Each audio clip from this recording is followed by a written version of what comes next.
Kita mulakan pertanyaan-pertanyaan menteri dengan saya menjemput Datuk Haji Syamhul Kaha bin Muhammad Deli Jempul. Terima kasih Tan Sri Speaker. Bismillahirrahmanirrahim. Assalamualaikum warahmatullahi wabarakatuh. Selamat pagi, salam perpaduan, salam Malaysia Madani. Soalan Jempul minta Yang Amat Berhormat Perdana Menteri menyatakan apakah persediaan kerajaan dalam melaksanakan pelan komprehensif pengurusan bencana banjir bagi memastikan keselamatan mangsa banjir dan meminimumkan kehilangan harta benda dalam musim monsun Timur Laut ketika ini. Terima kasih. Baik, silakan Menteri. Assalamualaikum warahmatullahi wabarakatuh. Tan Sri Yang Di-Pertua, Jabatan Meteorologi Malaysia pada 7 November telah mengumumkan bahawa monsun Timur Laut akan bermula 11 November hingga Mac 2024. Sehingga jam 6 pagi 28 November, 194 keluarga melibatkan 676 mangsa masih ditempatkan di 9 PPS Kelantan, Pahang, Selangor dan Terengganu. Persiapan prabencana ditingkatkan melalui Community Based Disaster Risk Management dan JPS telah mengemaskini dan mengenal pasti 5,648 lokasi hotspot banjir.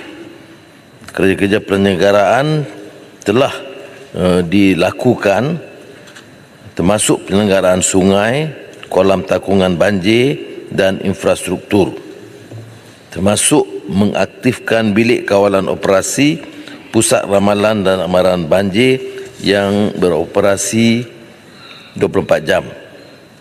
Kemudian PAM bergerak 737 di semua lokasi, menaik taraf stesen siren amaran banjir dan stesen kamera web.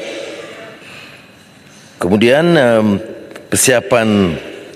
persediaan tindak bencana melibatkan 66,169 pegawai dan anggota pelbagai cabang agensi kerajaan. Sokongan tambahan 25,440 unit pelbagai aset, termasuk daripada ATM, PDRM, JBPM, APM, rela dan aset darat, aset air, aset udara dan life jacket. Langkah yang dilaksanakan segera ialah pusat pemindahan sementara, iaitu mengaktifkan 8,481. Ini Tan Sri Yang Di-Pertua ialah untuk mengelakkan kelang kabut keadaan bila banjir berlaku. Jadi persiapan dimulakan sekarang walaupun kawasan-kawasan itu belum terkena ataupun melibatkan kesan yang parah. Dia persiapan untuk menempatkan 1.62 juta mangsa, melibatkan 5,000 lebih sekolah, 2,400 dewan dan balai raya, 572 masjid dan 389 pusat komuniti. Peruntukan awal ialah 241 juta ringgit yang disalurkan ke JBPN dan agensi tindak balas. Ini untuk kegunaan 164 daerah di bawah semangat Malaysia Madani. Tapi 100 juta ringgit lain itu telah pun dibelanjakan untuk penyelenggaraan sungai dan keadaan yang disebutkan awal tadi. Terima kasih. Baik, saya jemput. Terima kasih Yang Amat Berhormat Perdana Menteri atas penjelasan sebentar tadi. Tahniah kepada pihak kerajaan sebagaimana yang telah dijelaskan oleh Yang Amat Berhormat PM tadi, iaitu atas kesiapsiagaan pihak kerajaan menghadapi bencana ini. Soalan tambahan dari Jempol ada dua, iaitu pertama sekali berhubung dengan pusat pemindahan sementara PPS.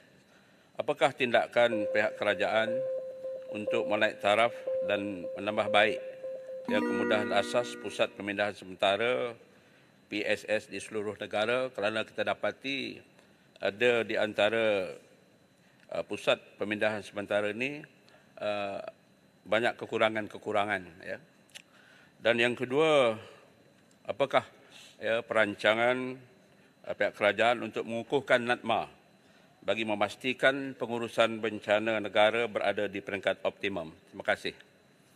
Sila Menteri.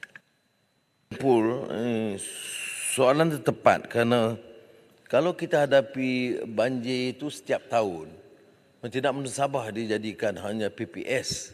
Sebab itu kerajaan telah memutuskan untuk menubuhkan segera pusat pemindahan bencana ini, kekal bencana. Maknanya pusat kekal PBKB dan mula projek rintis di 9 negeri dengan siling 5 juta ringgit bagi setiap pusat. Jadi pusat ini boleh mungkin gunakan apa-apa kegiatan komuniti sementara, tetapi di reserve dengan satu persiapan supaya tidak jadi PPS. Jadi kemudahan itu akan jauh lebih baik. Dan NADMA memang diperkemaskan untuk maksud tersebut dan peruntukannya dan persiapan awalnya untuk menangani masalah banjir ini. Tetapi persiapan yang lebih penting ialah soal projek, saya katakan penyelenggaraan sungai dan kolam, dan keduanya soal yang disebut tentang tebatan banjir yang telah diperuntukkan, dan 6 projek telah berjalan ikut jadual, yang belasan lain itu sudah pun masuk kepada projek persiapan akhir untuk dimulakan dalam tempoh 1-2 bulan ini. Dan ini melibatkan hampir semua negeri di Semenanjung, Sabah dan Sarawak.